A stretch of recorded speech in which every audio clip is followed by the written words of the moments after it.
Ni tak faham, tak tahu ada sujud sejadah. Dia pergi sembahyang dah aje main jemaah. Dah dia nak nikah dah. Nikah dah. Lepas nikah. Nak ngata.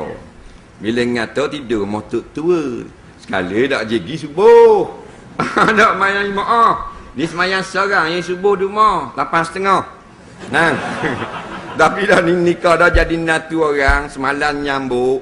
Dah pagi tu pagi Jumaat. Faham tak? Tidur rumah tok tua. Pagi Jumaat kok tok tua geraklah ajak pergi. Nak mayang subuh jemaah. Jadi kali pertama dalam hidup sembahyang subuh berjemaah. Mujur nikah kali tak nikah pak mampu tak kenal sujud sejadah.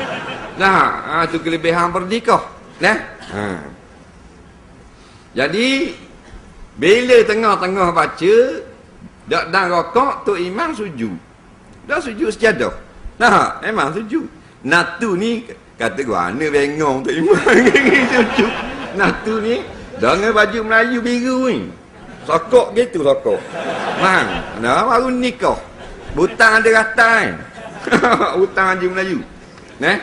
Tegar tak imam. Subhanallah.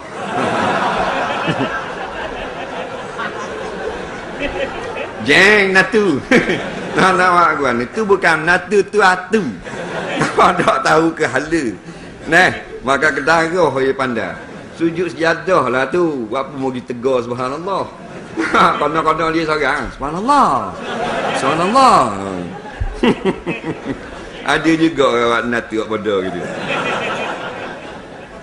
Bila apalah nak mengaji jadi cerdik lah. Kalau nak bodoh semua.